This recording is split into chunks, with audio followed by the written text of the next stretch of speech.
এখন আমি দাঁড়িয়ে আছি মিস্টার অমিতাভ বচ্চনের সাথে। দেখে অবাক হচ্ছেন, অ্যাকচুয়াল অমিতাভ বচ্চন তো নিশ্চয়ই নয়, এটা একটা মোমের মূর্তি। আজকে রবিবার সন্ধ্যাবেলা 7:30টার সময় আমরা চলে এসেছি আসানসোলের গর্ব মোমের কাজ করার জাদুঘর মিস্টার সুশান্ত রয়ের বাড়িতে। আসানসোলের গর্ব, আসানসোলের ভাস্কর শ্রী সুশান্ত রয়, তার বানানো মূর্তি দেখে আমরা একদম কাছ থেকেও বুঝতে পারছি না যে এটা আসল না নকল। একদম প্রথমে যখন এই ঘরটিতে আমরা ঢুকে মনে হচ্ছিল যে এতগুলো অসাধারণ ব্যক্তিত্বের সাথে আমরা একসাথে দাঁড়িয়ে আছি কী করে। তারপরে আমাদের ভুল ভাঙলো যে এগুলো অরিজিনাল তারা দাঁড়িয়ে নেই, কিন্তু তাদের মোমের মূর্তি। চামড়ার ভাঁজে যে ফুটিয়ে তুলেছেন উনি, তার কোনো তুলনাই হয় না। আপনারা দেখুন,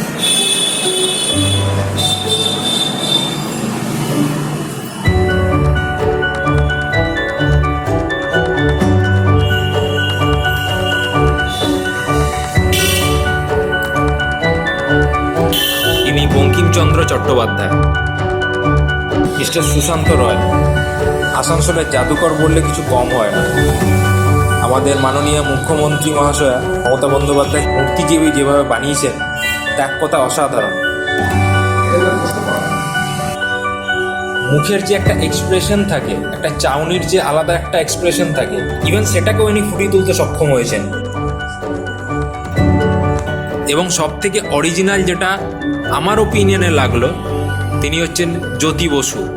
এতটা অসাধারণভাবে, এতটা অরিজিনালিটি যে কী করে মোমের মূর্তিতে রাখা যায়, এটা আমি সামনে থেকে না দেখলে বুঝতে পারতাম না।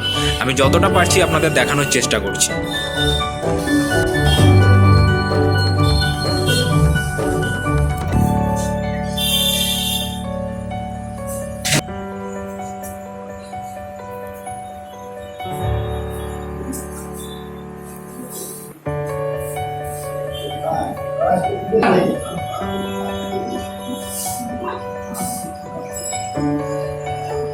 ইনি হচ্ছেন গোষ্ঠপাল, পশ্চিমবঙ্গের ফুটবল জগতের কিংবদন্তি।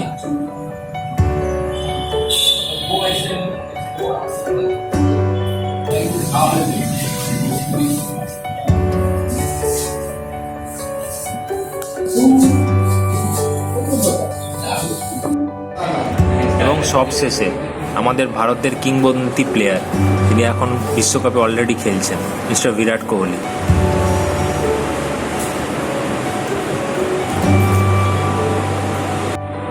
এই মোমের মূর্তিটি মিস্টার সুশান্ত রয় খুব রিসেন্টলি বানিয়েছেন। তো এই মূর্তিটার ব্যাপারে আপনাকে একটা জায়গা দেখাতে চাই। দেখুন, চোখের ভেতরে কিছু লাল থাকে, মানুষের চোখ কখনো সাদা হয় না। তো এইটাও তিনি ফুটিয়ে তুলতে সক্ষম হয়েছেন।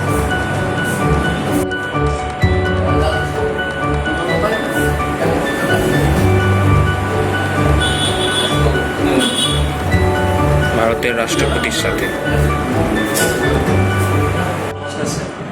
আমাদের একটা ইউটিউব চ্যানেল আছে, আসানসোল এক্সপ্লোরার। তো সেই সূত্রেই আপনার সাথে পরিচয় হওয়ার, মানে ফেসবুকের থ্রুতে আপনার সাথে অনেক পরিচয় হওয়ার পর, এবং এই ছবিটা ফেসবুকে যে কতটা হাইপ হয়েছে, আপনার কোথায় আপনি জানেন কি আমি জানি না, ঠিক আছে। তো আমাদের পেজেও আপনার এই ছবিটা দিয়েছিলাম। তো লোকেরা চাইছে আপনাকে দেখতে, আপনার কাজ আরও দেখতে, ঠিক আছে। এবং আপনার নাম আমি আগেও শুনেছি, যেহেতু আপনি আরও অনেক মূর্তি অনেক জায়গাতে গেছে।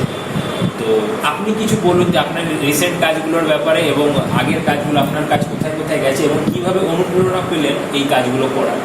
দেখুন, আমি প্রথমত বলছি, আমি প্রথমে যে অনুপ্রেরণা পেয়েছি, আমি মানে মাদাম তুসো গ্যালারি, যেটা লন্ডন আছে, সেখানে একটা মোমের মূর্তি বানিয়েছিল অমিতাভ বচ্চন। 2001 সালে, ওটা মার্চ মাসে বানিয়েছিল। তো অমিতাভ বচ্চনের মূর্তিটা কলকাতা বোম্বে নিয়ে এসেছিলো, নিয়ে এসে ওপেনিং করা হয়েছিল ওই বগিয়েতে। তখন আমি পেপারে দেখে, ফটো দেখে আমি ট্রাই করলাম, এরপরে একটা হাফ বাস্টের মূর্তি বানালাম, এবং এপ্রিল মাসে আমার মূর্তিটি কমপ্লিট হয়। মানে তার আগে আপনি অলরেডি মূর্তি বানাতেন? হ্যাঁ, আমি তো কাজটা নিয়ে পাস করেছি। আচ্ছা, আমি ইন্ডিয়ান আর্ট কলেজ থেকে ফার্স্ট হয়ে পাস করেছি, ইন্ডিয়ান আর্ট কলেজ কলকাতা। তারপর থেকে আমি নানা কাজ করতাম। আমি জানতাম মোমের মূর্তি, মানে মোমের দেশে মোমে মানে এই গানও আছে। হ্যাঁ, সেই গানটায় আমি ভাবতাম ছোটো ছোটো পুতুল। আচ্ছা আচ্ছা। তা আমি জানতাম না যে সেম লাইফ সাইজের প্রমাণ সাইজের একটা মোমের মূর্তি যে তৈরি হয় আমি জানতাম না, সত্যি কথা জানতাম না। জানলে আমি অনেক বছর আগেই তৈরি করতে পারতাম। তখন আমি তৈরি করার পর পেপারের মাধ্যমে জানতে পারলাম যে আমি ইন্ডিয়ান ফার্স্ট যে মোমের মূর্তি তৈরি করছি। আচ্ছা, ইন্ডিয়া ফার্স্ট? আমি ফার্স্ট ইন্ডিয়ান। এর আগে কেউ কোনোদিন মোমের মূর্তি তৈরি করেনি। 2002 সালে ওনার 60তম জন্মদিন অমিতাভ বচ্চনের, 11ই অক্টোবর জন্মদিন। তো ওনার বাড়িতে গিয়ে ওই মূর্তিটা দিয়ে আসি ফ্যান ক্লাবের মাধ্যমে, সঙ্গে আমিও গেছি। গিয়ে ওনার বাড়িতে প্রতীক্ষা, জুহু আমার প্রতীক্ষাতে প্রথমে গিয়েছিলাম। তারপরে আবার অন্য ঘরে বাড়িতে গিয়ে দিয়ে এসেছি। তারপরে আমি পরে ওটা দেওয়ার পর তো একটু বিশাল প্রচার হয়েছে পেপারের মাধ্যমে সব।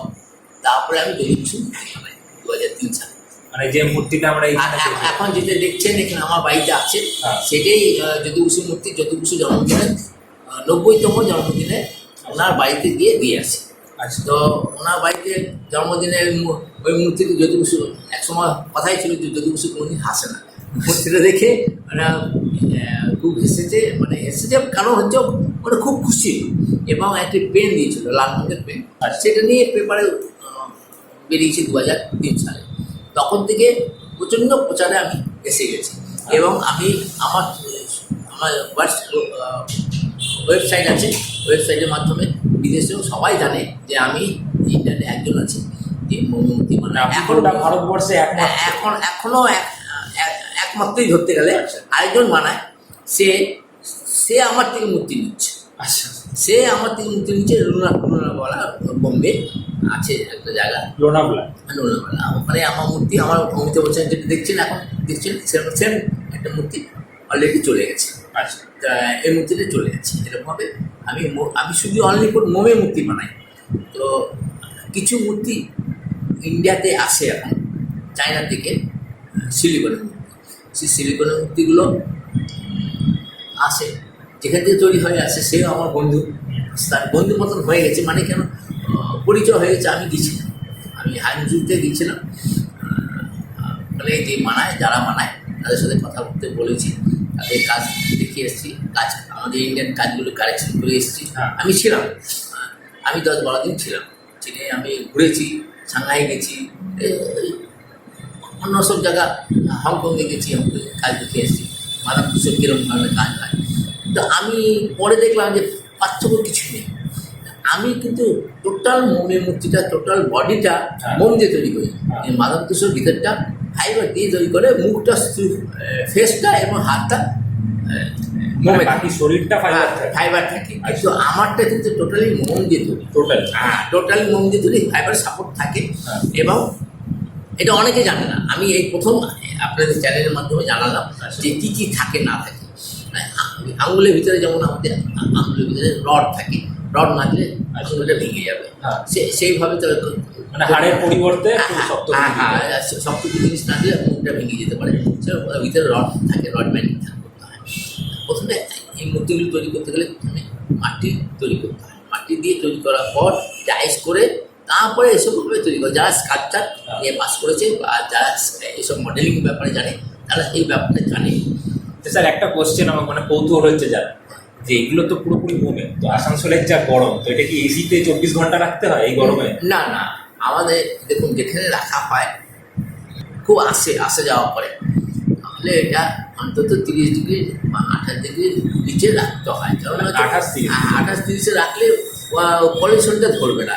33 ডিগ্রি পর্যন্ত কিচ্ছু হবে না। আচ্ছা, বাইরে রাখলে 33 ডিগ্রি পর্যন্ত, ঘরের ভিতরে দেখবেন সাধারণত 30-33 ডিগ্রি বেশি কমে, বেশি হয় না। আচ্ছা, একতলা ঘর হলে অসুবিধা হচ্ছে, কিন্তু দোতলা থাকলে নিচে রাখলে হয়ে যায়। আর এসি মাঝে মাঝে চালাতে হয়, কেননা এসি চালালে ঘরটাকে পলিউশন মুক্ত করা যায়। তো এসির মাধ্যমে ধুলোবালিগুলো সব বেরিয়ে চলে যায়। স্যার, আপনার বানানো মূর্তি এই মুহূর্তে ভারতবর্ষের কোন কোন মিউজিয়ামে আছে? দেখুন, আমি প্রথমত 2001 সালে বানিয়েছি, 2002 সালে বানিয়েছি, 2003 সালে বানিয়েছি, করুণানিধি মূর্তি বানিয়েছি। বোম্বে আন্ধেরি পোস্ট কমপ্লেক্স একটা মিউজিয়াম আছে, ক্রিকেট মিউজিয়াম, ক্রিকেট। 2011 বিশ্বকাপ যখন জিতে আন্ধেরি পোস্ট কমপ্লেক্সে ক্রিকেট মিউজিয়াম, শুধু ক্রিকেটের মূর্তিগুলো যে 15 জন প্লেয়ার ছিল, 15 জনের মূর্তিগুলো ফেসগুলো সব আমি ফাইবারে করে দেই বাইরে। আর একটা মোমের মূর্তি বানানো হয়, সেটা হচ্ছে সচিন তেন্ডুলকার। সেই মোমের মূর্তিটি আন্ধেরি পোস্ট কমপ্লেক্স বোম্বে ওখানে রাখা। সেইটার ব্যাপারেও বোধ হয় পেপারে উঠেছিল, আমরা শুনেও ছিলাম এটা। এই শুধু তাই নয়, তাছাড়া আমি দেশের বাইরেও কাজ করেছি, বিদেশের বাইরে গেছে আমার কাজ। দেখুন, আমার আসানসোলে মিউজিয়াম করার ইচ্ছা আছে, সেটা বলছি।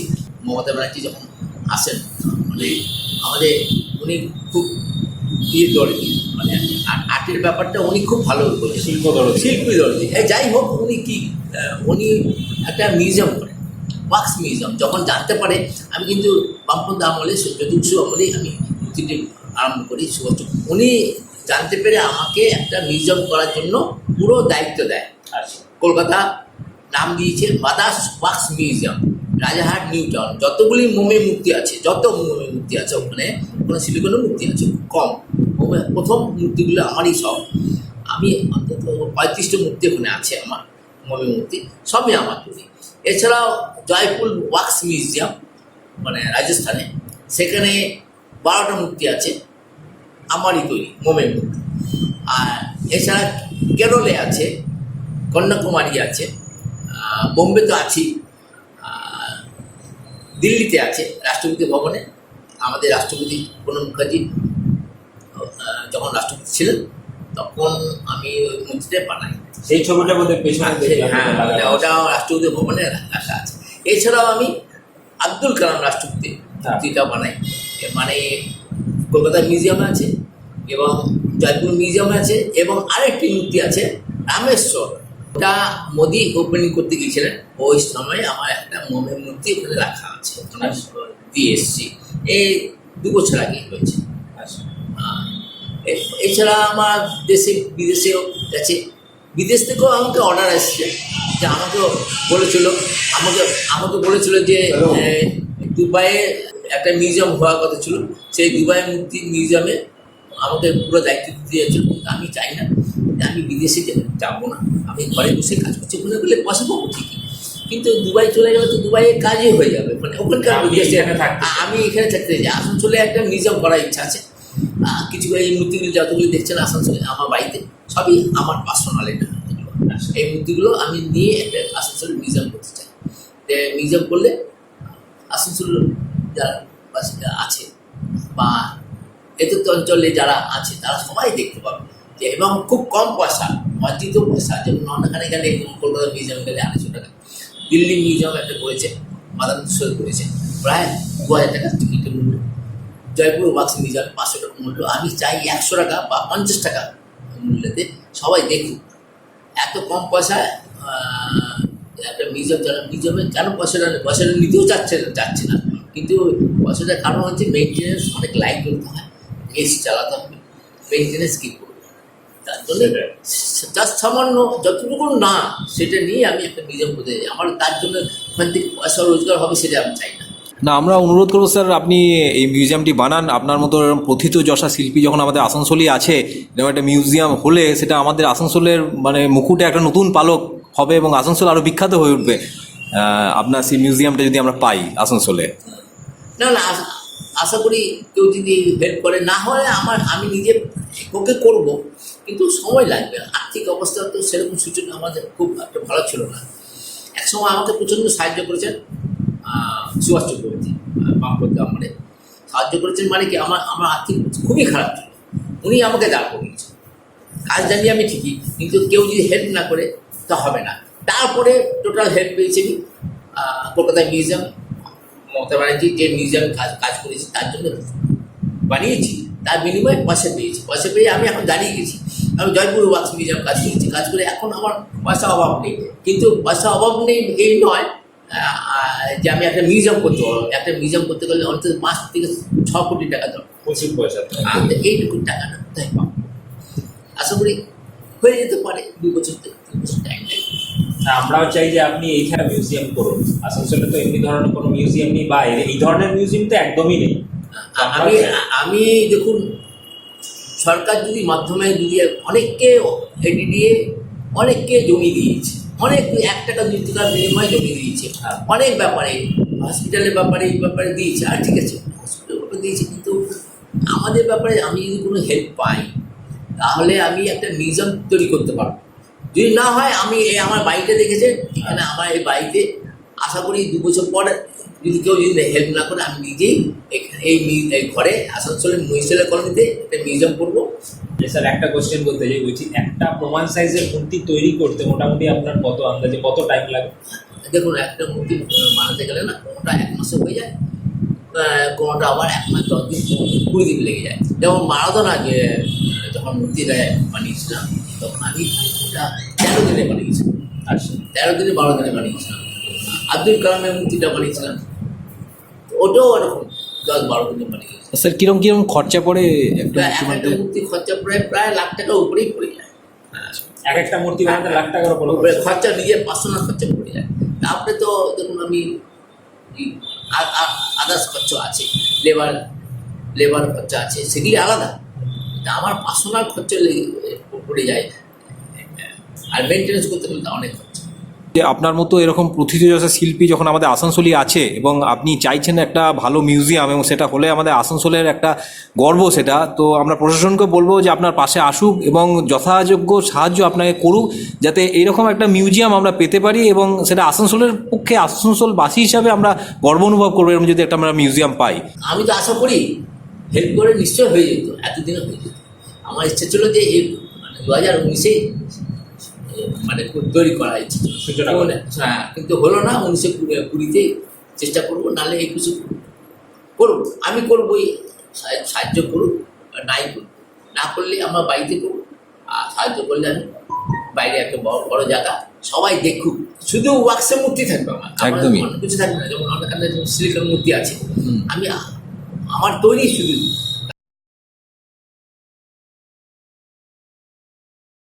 স্যার এই রিসেন্টলি আপনি যে বিরাট কোহলির মূর্তিটা বানিয়েছেন, মানে এটা তো শুধু এইটুকুই না, 1.5 বছর আগে দেখুন বিরাট কোহলির মূর্তি আমি বানিয়েছি মাদার্স ওয়াক্স মিউজিয়াম, সেখানে কিন্তু বিরাট কোহলির মূর্তি আছে। আমি আরেকটি মূর্তি বানিয়েছি, এটা আমি বানিয়েছি আমার পার্সোনাল মিউজিয়ামের জন্য বানিয়েছি। যদি আমাদের ভারতবর্ষ মানে ইন্ডিয়া যদি বিশ্বকাপ জিততে পারে, তা আশা করি আমি এটাকে ইডেন গার্ডেনে হোক বা কলকাতায় আমি বিরাট কোহলি হাতে